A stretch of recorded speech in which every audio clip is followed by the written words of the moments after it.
Welcome to What a Word is Worth, a space for creative minds to speak about viable ways to heal the world through writing and other inventive mediums.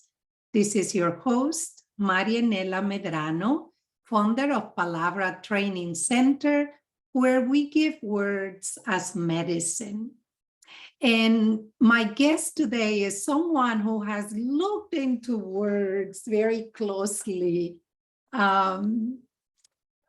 Professor Stephanie Fetta, she's the author of Shaming into Brown, Somatic Transactions of Race in Latino literature. Stephanie has studied somatic expressions as central characters in social relations and also the communicators of ideologies as well. And in my view, more than an educator, researcher, she is a proponent of social justice, both on the page and in life. So welcome, Stephanie.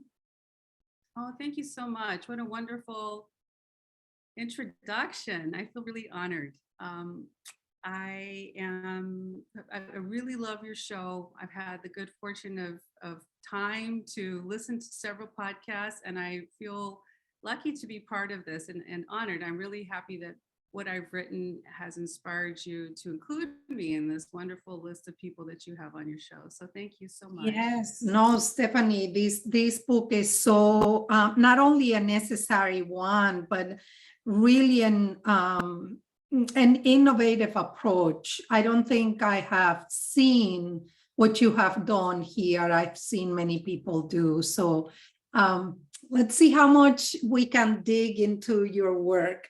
But I always start the conversation with the question about how people encounter words first, and when did they realize that there is healing in words. But in your particular case, when did you realize the power of words to either celebrate or shame us? That is a very hurtful memory, in all honesty.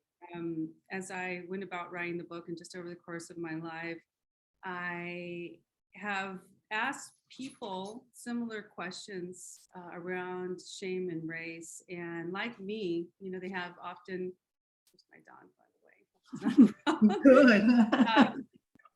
It's Luna. They have also painful memories. So what really comes to mind is actually a word punctuated something that I already experienced. And I recall this anecdote in my preface. So my family's moved from Los Angeles to Irvine, California.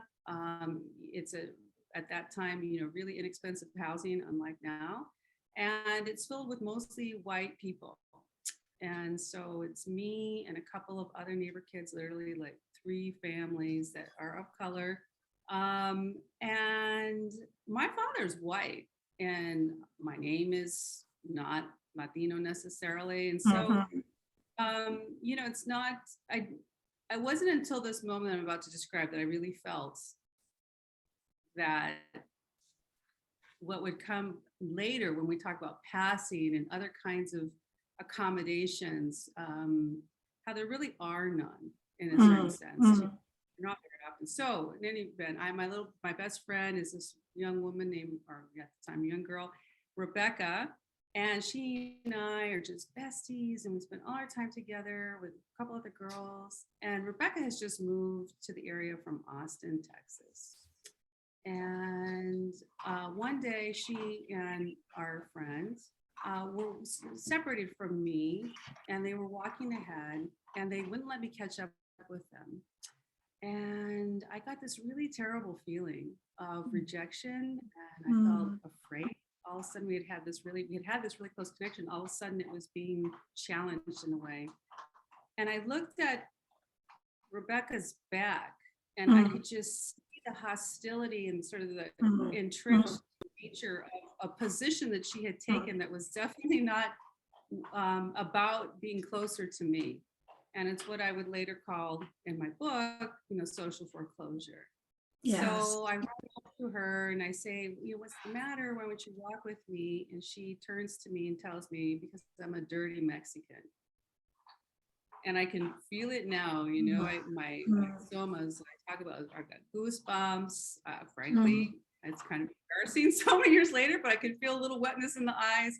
These are really painful moments. And that was sort of the day I realized that I wasn't part of the majority group, that I was different, that there was a majority group and I wasn't part of it. So then, and there was shame there too. I knew why. She obviously knew Mexican was, and I knew my family was half Mexican, or half of my family is Mexican. So right. That was when her words just confirmed what I could already see in her body. Yeah, so that getting to know shame in that way, and also these, I remember reading that and also feeling with you, and the otherizing, right? The clear message that you don't belong. And at that age, that's a very terrible thing. So would you say though that we owe to Rebecca, the researcher, the sharp researcher you are today? I always like looking, as a therapist, okay, what can we get from what life has thrown here? Do we owe Rebecca your scholarship? Well, at least in part. After that incident, and it's interesting that it had to come squarely on my lap, because I had seen things in relation to my mother prior to, and suddenly they became more clear. I knew why. I knew what had happened in this very white space. And so in part, yes, but I also owe it to both my parents, but mostly my mother, because as I continued to grow up in a very, very white Orange County, she's the one, and I write about this too, and at the end of the book, me and my sister would look at these fashion magazines, and, they were mostly white blonde models, and we thought they were so beautiful. And my mom would say, she's a pretty woman or whatever, but that's not what I consider beautiful. And she would bring up all these dark, beautiful women. And what a blessing. That's on a very physical level, but that's really important too. Yeah. But all around, my mother never backed down for a second in terms of thinking that we were any lesser than anyone else. In fact, we were pretty wonderful as people of Mexican descent. We struggled in our family. My grandfather was a gardener, and we're very proud of that honest work. So she was in part responsible, your mother, for you feeling orgullo for the social constructions around you, that you didn't see it, even though the otherizing was there, the shaming was coming from other ends, but the okayness was at home, and that's so important, right? That's critical. I think about healing, and I thought a lot about healing because I know that that's what your show is often about, and my work, it really kind of opens up the problem in hopefully some interesting ways, some productive ways. But I am often asked, how do you heal? And I've been working really hard since I published the book to get myself involved in modalities around the soma, so that I can help figure that out for myself, and hopefully, offer others some suggestions. I must say though that as I read the book, that's what I was perceiving. Sometimes there is writing that let us see where the wound is still bleeding. And I think you've done, perhaps because you have not only stopped at your own family dynamic or social constructions around you, but you have gone out, you have ventured out to examine others. And perhaps, I'm just guessing here, that these might account for the healing that I felt in the book, that there was a lot of processing that comes clear in the book, and a lot of taking responsibility too. But before we go to the particulars of the book, can you tell us more about the birth of it? How did you get to, yes, this is going to be my topic? Because there were the experiences, but sometimes we do the healing and then we move on. Why this book, and why now? Well, back in 2018.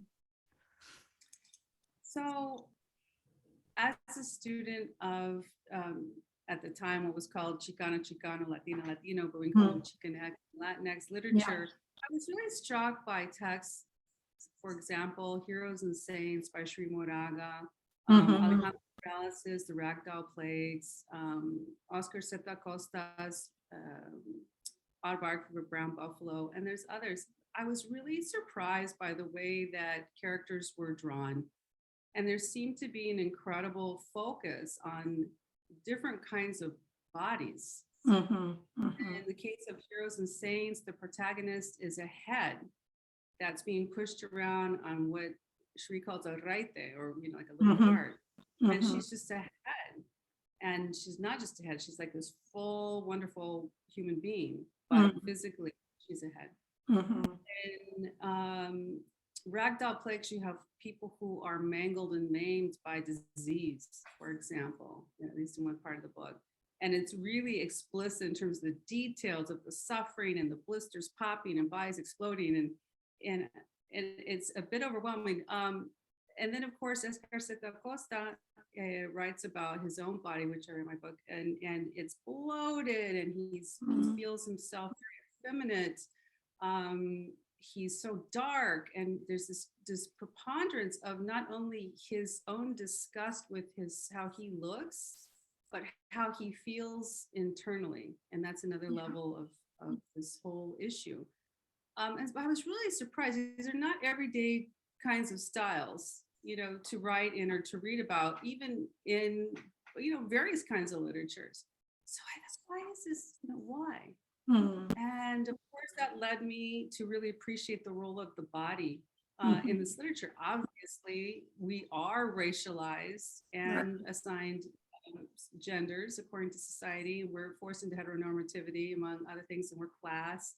So it makes sense in a very obvious level, but how people have made that into the aesthetic object to my mind, process what the heck happens to us on the day-to-day living in this country and other places, but in this country, as we are sort of articulated by dominant society.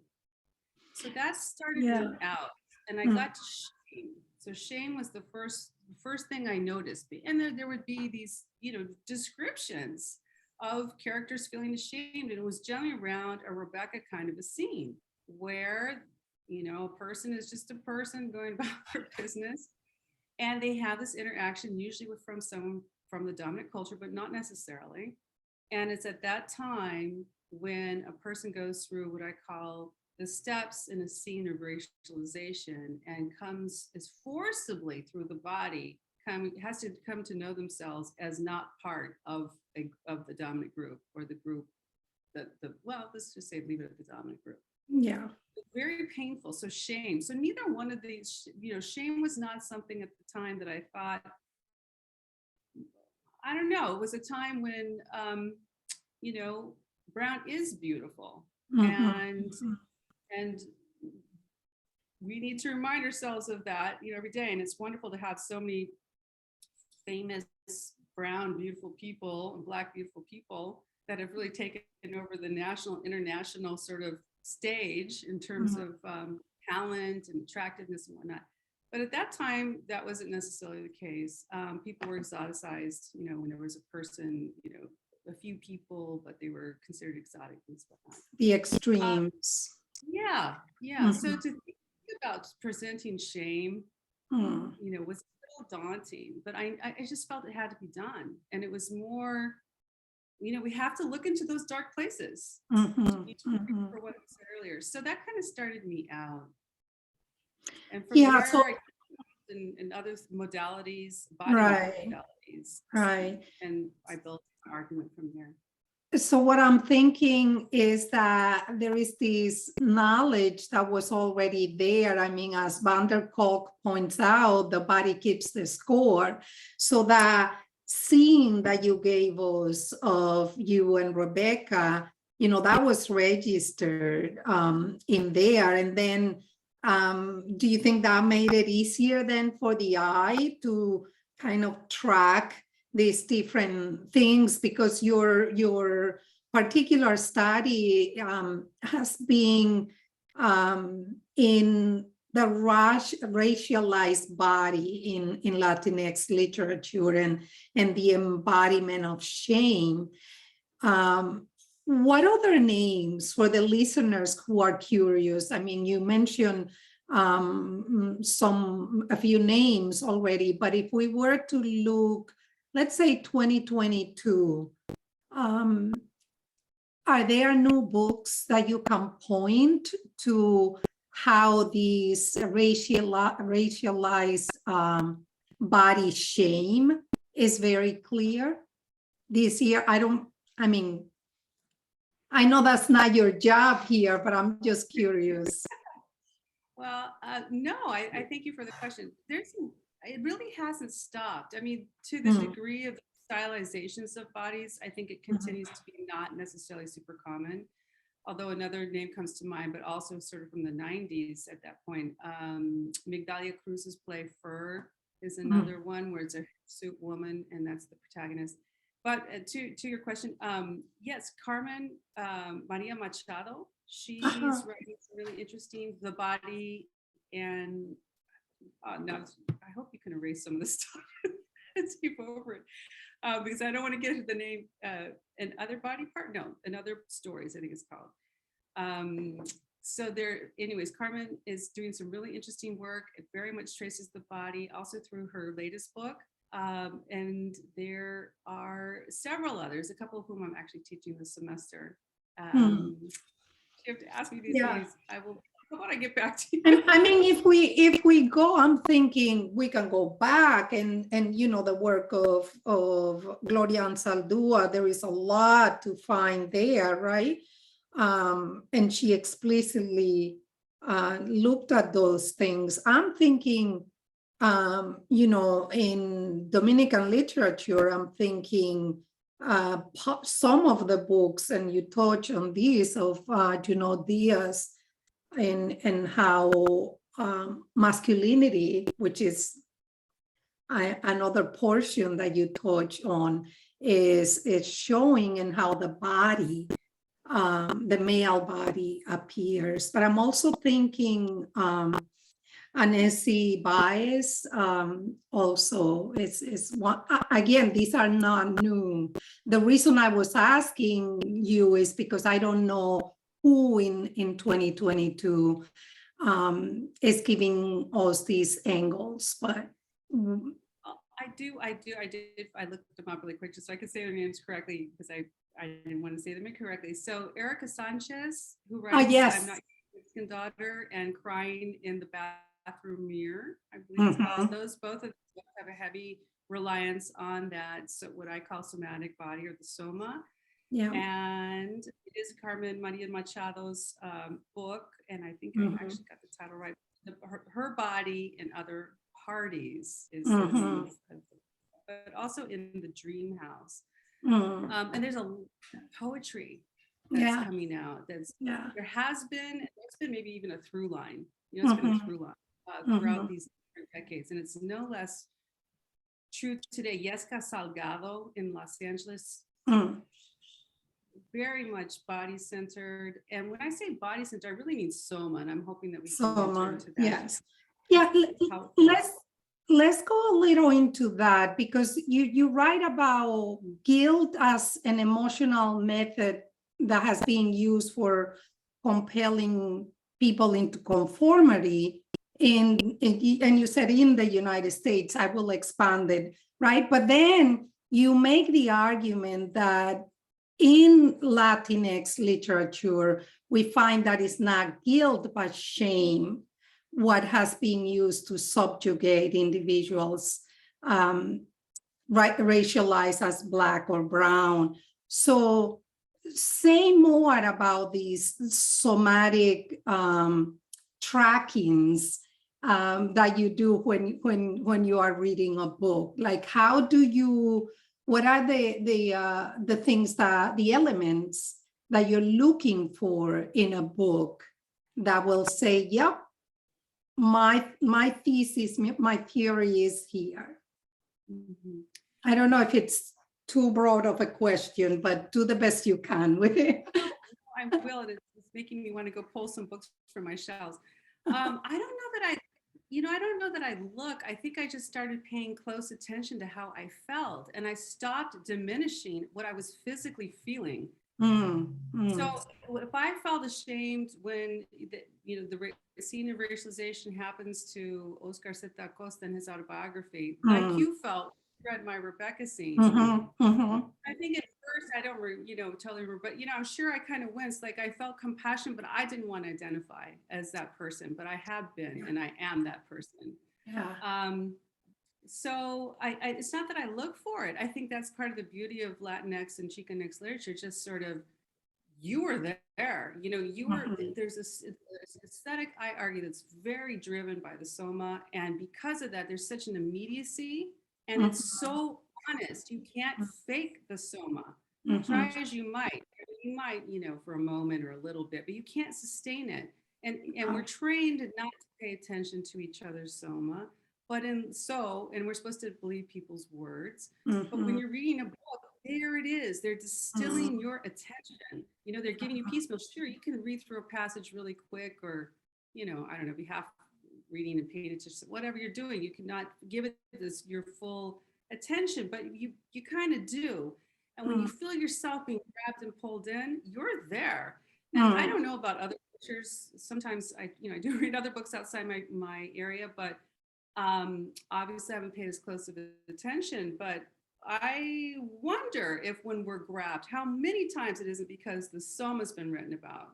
And I believe it's so. like this level of humanity, that we can't, we don't want to extricate ourselves from us. We may feel many more feelings that we don't want to feel, but we're there. We're connecting as human beings. I mean, there is, and that is what in embodied writing we call that the sympathetic resonance, right? That is awakening us when we read a piece and we feel the vibration of the other person's experience. And you touch this in your book as well.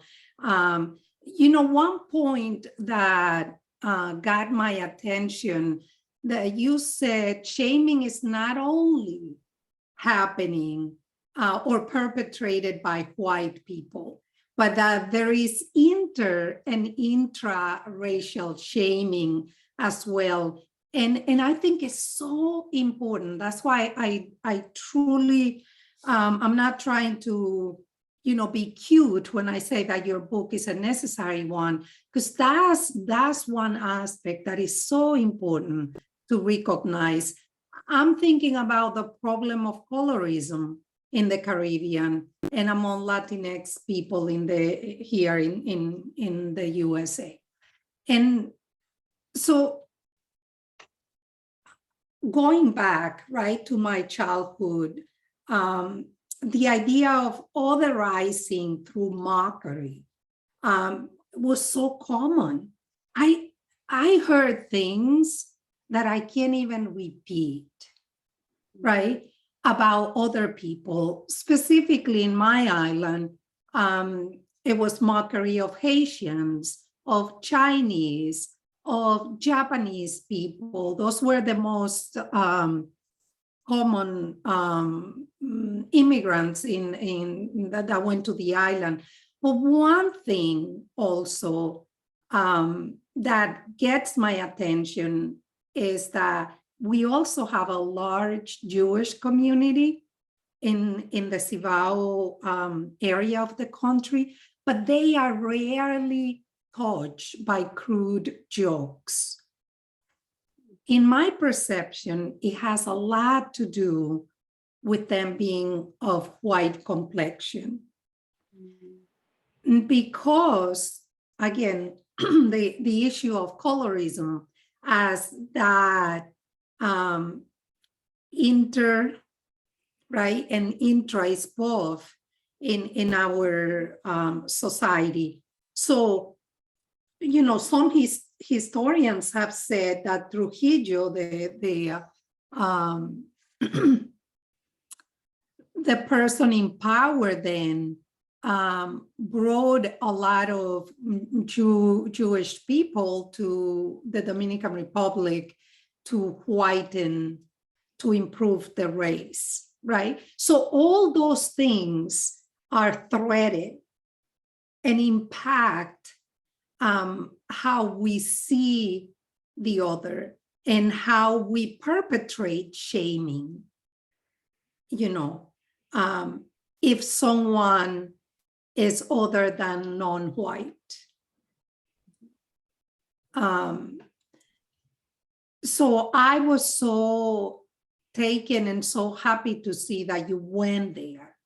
And that you even, you know, what I was saying before, that you took responsibility for even some reactions that you had had. So do you want to talk about that? Sure. I wonder what scenes you're thinking about in particular, the ones that come to mind per this point, especially of intra-racializing and through shame. I refer to the scene in Down These Mean Streets by P.D. Thomas, which is right, last right. As you were speaking, I was thinking about there's not only communities, but in our own families. In the family, yes. Yeah. And so in that case, you know, P.D.'s the protagonist, and he's Black. And some of his siblings are white, and his mother's white. And he has a confrontation with his brother, who, I mean, you have to read the book and I see the analysis. I think on paper, it kind of comes alive in a way that I might not describe as well. But there's a way that Thomas distills the actions as he's confronting his brother. His brother produces him as an other, and how it explains how he's been trying to defend P.D. and make him seem more white to the neighbors and others who are mocking P.D. behind his back, to your point. Meanwhile, for P.D., his brother, who's phenotypically white, becomes, in that time's language, a patty, you know, sort of a cracker, I guess, by today's language. And he becomes to this thing. Yeah. And then it comes to blows. And then before you know it, it's a completely embodied but disembodied experience of fists, punching, of that white face is no longer even his brother. Which is another icing, right? That's the thing, both of them. I mean, there is no like good character there in a way, because it's going right to the marrow of colorism and what it does, but also how it's internalized on both, you know, the person who is of light skin and the person who is, you know, of dark complexion. Exactly. Yeah. Exactly. So really, really powerful. That book, you know, just like so many others, our literature is just, I know I'm a little biased, but it's fantastic. You know, that just presents issues in ways that you cannot turn away, and you don't want to. I recently watched the film adaptation of Justin Torres's We the Animals. It's on Netflix, by the way. The book is fantastic, and the movie, they're both difficult, and they both have this same quality of Mhm. really very beautifully. And that's the thing. It's done with such beauty. I can't even, I'm still sort of amazed in the face of this art. But you're there. It's a kind of human connection that we all yearn for, Mhm. and that when we're in it, we know it. It's like those times when, let's say, you're experiencing some kind of distance in a relationship that was once close, Mhm. and then you're trying to sort of rekindle that connection. It's not happening for whatever reason, and then one day that other person and you are both there, and you don't even have to speak, Mhm. but you are connecting, and it's so deep. Mhm. And it could even be a goodbye. Mhm. It doesn't mean to continue, but it's there, and we long for it. And if we can have that, I don't know about you, but I can feel complete. I can feel whole. I can feel. But if Absolutely. somebody withdraws that, which is part of the steps and scenes of racialization, and how I feel a lot of this country's reactionary ideology works, you deny, you refuse to bring yourself, unless it's to deprecate. Then Mhm. you're both meeting as humans, but it's around deprecation or Mhm. some other oppression. Mhm. And so, yeah, you're having a human contact. It is extremely human, and it's extremely clear. That's the thing that I think is, for me, is so fascinating about And that's this the argument. scene. That's what you were saying in the scene with Petey and I mean not I'm saying Petey and his brother.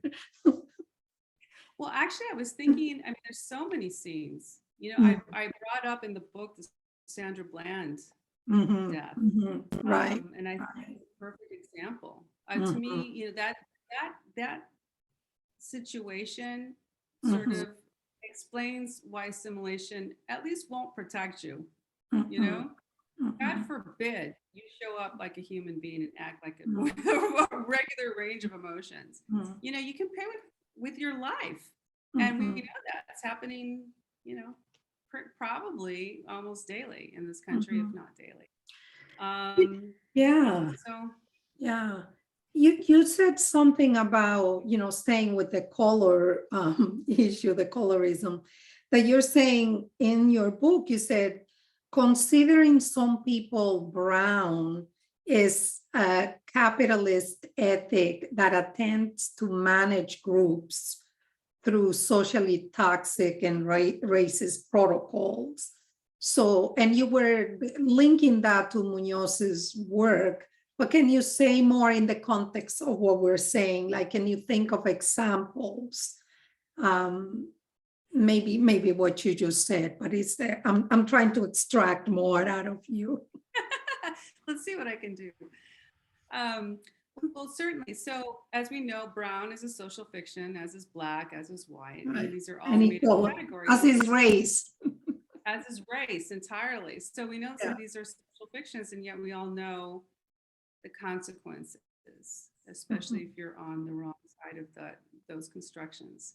Mhm. So, when we think about adopting, the adjective, if you will, brown, or the identity of brown, or Chicano Mhm. in my case, um, it's really to make palpable, to have the consciousness raised to that this is a construction, and that I am suffering as a result of it. That's Mhm. how I see these terms. And so in colorism, situations of colorism, of course, that's super palpable. And I think, it couldn't be more hurtful than when it's within one's own family. By the Mhm. same token, we're talking about the US, not that this isn't extremely painful and awful in other countries, for example.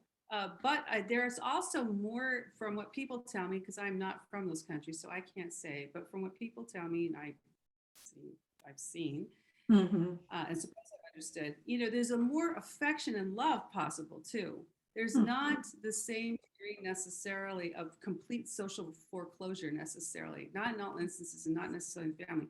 Petey's family, for example, back to Mhm. Danny's music, is in the US. Had they not Mhm. come to the US, had they stayed in Cuba and Puerto Rico, I don't know. Who knows what would have happened? Like, it could have been different. But with the pressures that are in this that exist in this country, and the extreme costs for being brown or black or Asian or Native American, they're so high that you become part of it. I was recently thinking about something. What exactly was it? It was around language, because that's, of course, a factor. It's not like phenotype and colorism, right? Like somebody in a family could have more of an accent than another family member, let's say amongst siblings. And that person with the heavier accent is going to be considered, certainly by the wider culture, as more colored. You know, let's say there's three colors around the same color. But it's so it's not only a visual, but it's an auditory, it's mannerisms. There's clothing. You know, there's a lot of different registers to assign color beyond color. And in that sense, back to the sibling possibility or hypothetical, definitely, you know, there can be differentials of family power based on who speaks better English, for example, who speaks with less of an accent. And when we extend that then to the bigger system, I think this is an important what you're pointing out. There is the small system of the family, and then there is the bigger system that tends to have even more, the cruelest mechanisms, right, to subjugate people. So if it happens at the family level, we can imagine what happens then at the wider levels and higher up levels. In terms of that, I love what you did with the 4 steps in scenes of racialization. Can you talk about the withdrawal of rapport, the de-animation? Well, you know them. I don't have to remind you.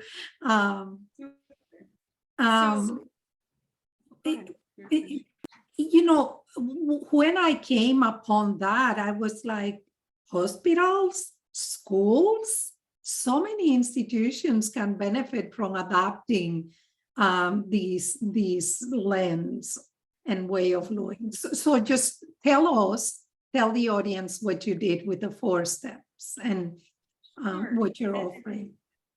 Sure, thank you for that too. I hadn't thought about possibly those kinds of audiences, so that's very exciting for me and encouraging.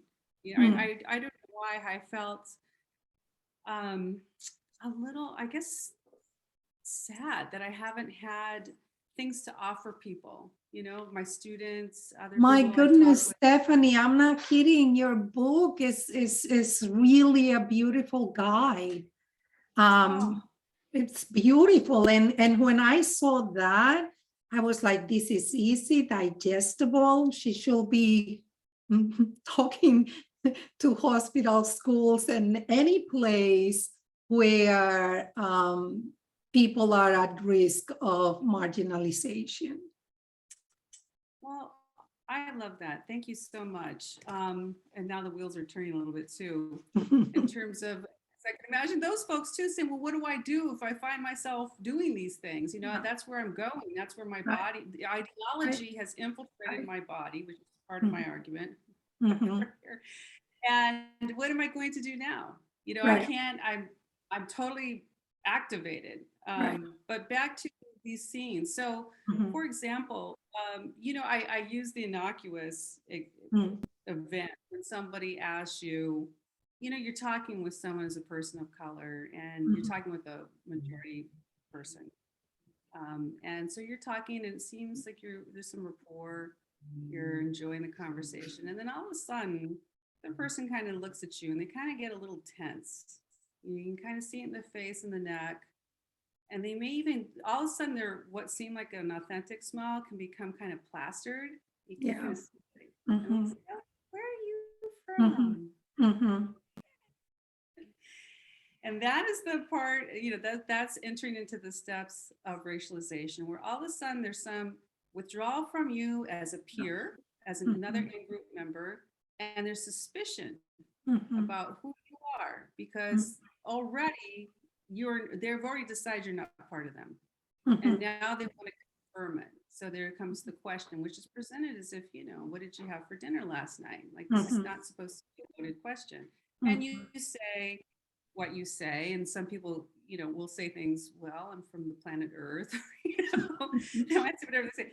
But the point has already been made. You don't even need to go on to the further steps, which include ultimately, when suspicion's confirmed, you're, in my case, you're of Mexican descent. And then sometimes there's obnoxious comments like, how great Mexico is, or they love Day of the Dead, or whatever.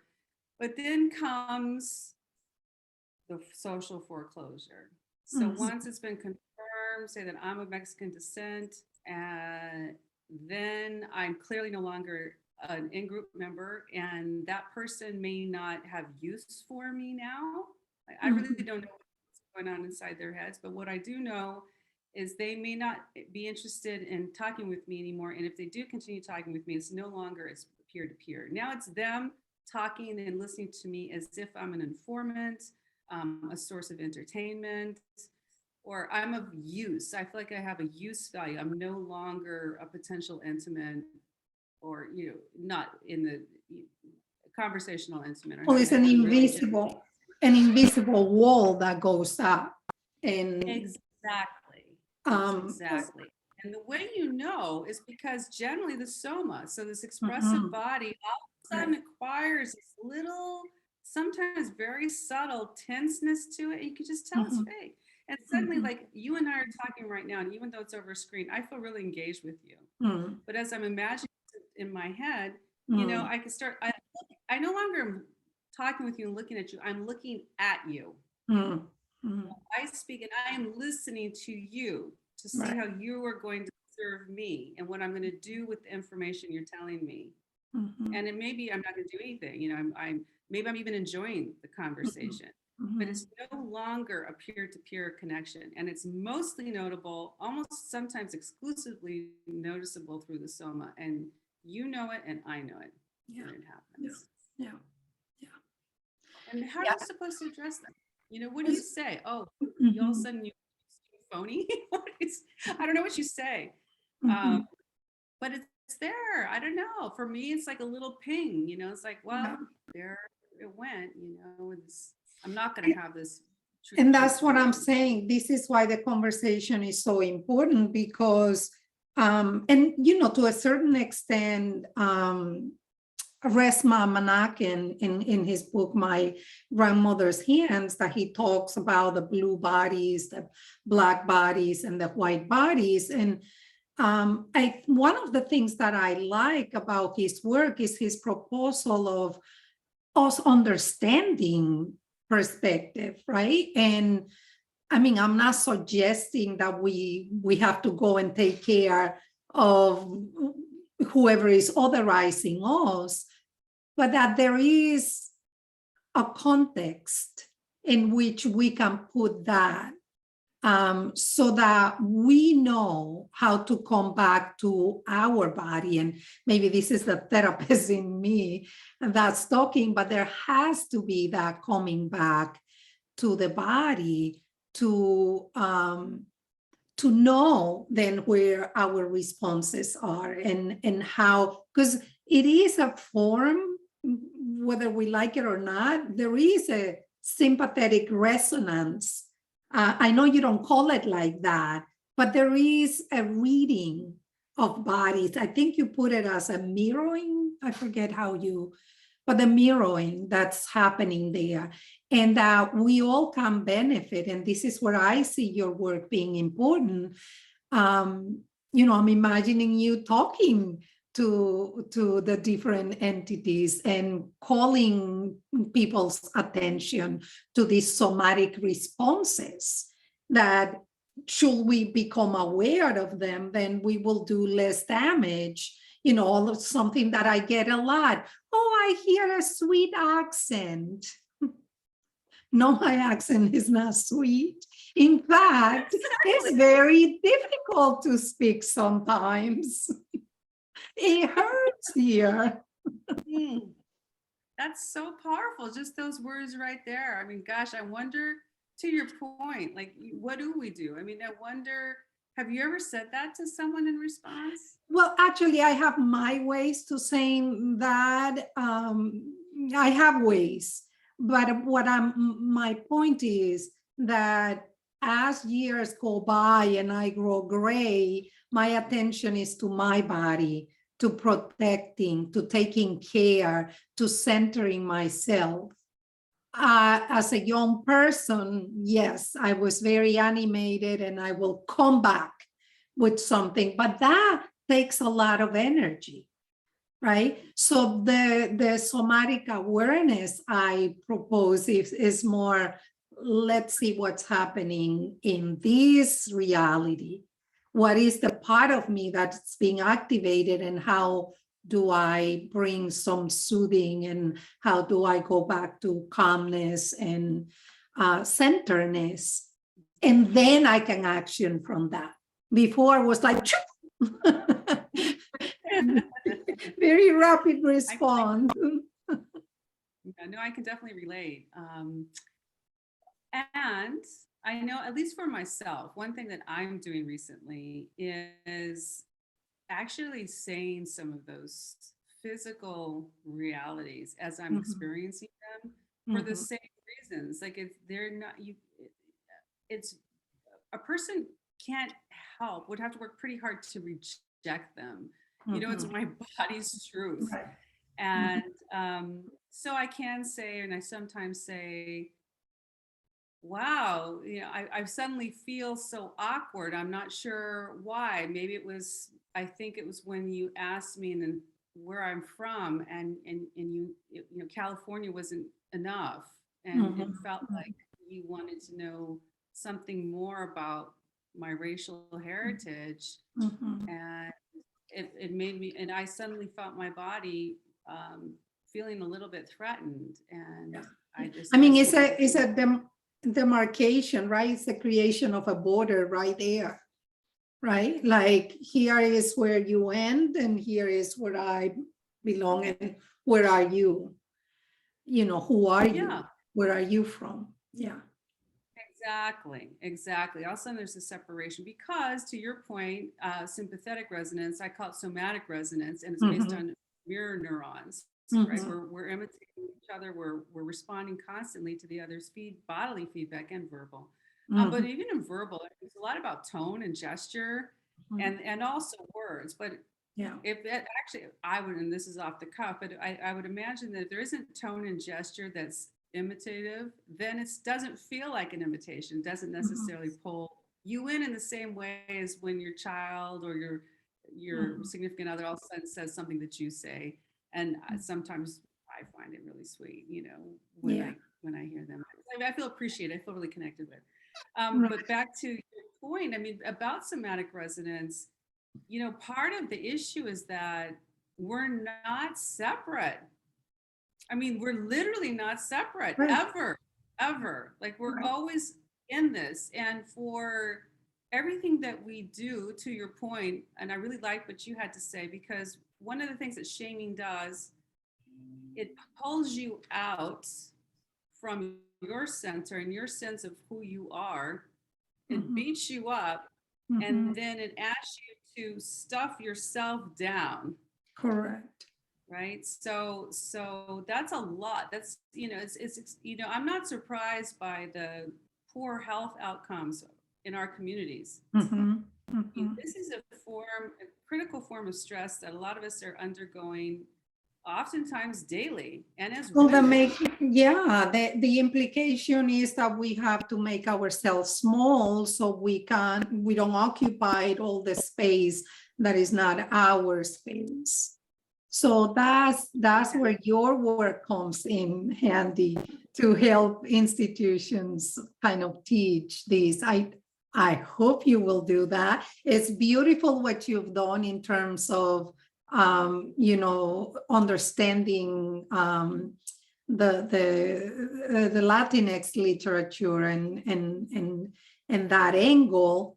But I think in your book, there are so many proposals that can benefit some other areas. And we are at the top of the hour, but there is one question. I know of your interest in indigenous poetry, and specifically, I think it's the Oaxaca, or have you opened up to, because that, and talking about otherizing and marginalizing and leaving out, and, you know, even with Latinx and then indigenous, and tell me, what are your plans with that? Because someone with your vision, I really want to hear where you're going with that. Oh, well, thank you for that enthusiasm and vote of confidence. Well, I'm kind of at the beginning of the project, so we'll see where I end up. So I don't have, a specific direction in mind, but what I can say at this point, looking at poetry and other sort of cultural texts, mostly from indigenous folks from Oaxaca, but also in Los Angeles, where a lot of Oaxaqueños live. Two things in response to this whole conversation. One is, of course, I'm finding this soma. I don't know why I was surprised to find it so strongly in their poetry, especially. And I think that obviously it's true. It's such an elemental truth, and I think the more space a culture has to embrace that bigger truth, it's probably naturally going to be more reflected in their literature.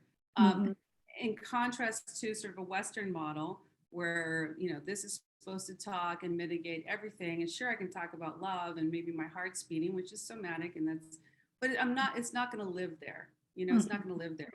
So I'm seeing that a lot in indigenous poetry. But what's driving that project is exactly what you said, the extreme racism against indigenous folks. Yeah. And yet folks, especially in Los Angeles and elsewhere in the country, they're living under the racialization as Latinos, or perhaps Native Americans, but probably Latinos, Latinx. And they're suffering, and their own inter, racialization is very fierce. Yeah. And so there's and conversely, they're really have done amazing work and have enjoyed, relatively speaking, a lot of success given the amount of time they've been in, significant numbers, say, in California. I mean, their mobilization around agricultural workers, the amount of art that they've gotten in all kinds of spaces. Amazing. Yeah. It's amazing. Yeah. And so I'm both just in awe of the beauty of the cultures and the cultural work that I'm seeing, and I'm in awe of their political organizing and their sense of self. Back to your point, I think I'm also there because there is the sense of self, because they're a strong community and they have it and they nurture it in one another. And I think I see that in this. I think there's so much that we are going to learn from appreciating that literature a lot more. Yes. So I look forward to reading your next either essay or book about this, because when I get close to indigenous literature, what I see is force, what I see is expansiveness, especially for people who had stayed close to the indigenous way, the indigenous philosophy. Yes, there is the history of oppression, but there is a force there that no one can stop. So there is a lot there. Is there, as we close, is there anything I didn't ask that you want to share with the audience? Well, or something that you want to? I guess what I would like to share is the ability of this theory to enter different disciplines. I mean, I draw from a lot of different disciplines to support it because the support is there. And so you can look at it from a lot of angles and the data is there. But it underpins so many fields and disciplines and projects. And I think that it could be, I didn't think of myself talking to people, but that's exciting. But I think it can be really helpful to other people's work. I do feel like that there, part of this problem has been exposed in detail. And I do think it's really useful. So, and I think there's a tremendous power on the other end of that. in processing, but also in healing. And so I really hope that audience members take a look so that they can see if, maybe it would help them in their endeavors. Beautiful. Thank you. Thank you so much, Stephanie. Thank you. And thank you all for, yes, thank you all for listening to What a Word is Worth. You can access today's interview at Anchor, YouTube, and other platforms. And if you are interested, hit the subscribe button in your podcast app. And also, if you find this program beneficial, leave us a review. Let us know what we're doing well or what we can do differently. I am with you in love and compassion always, always, always.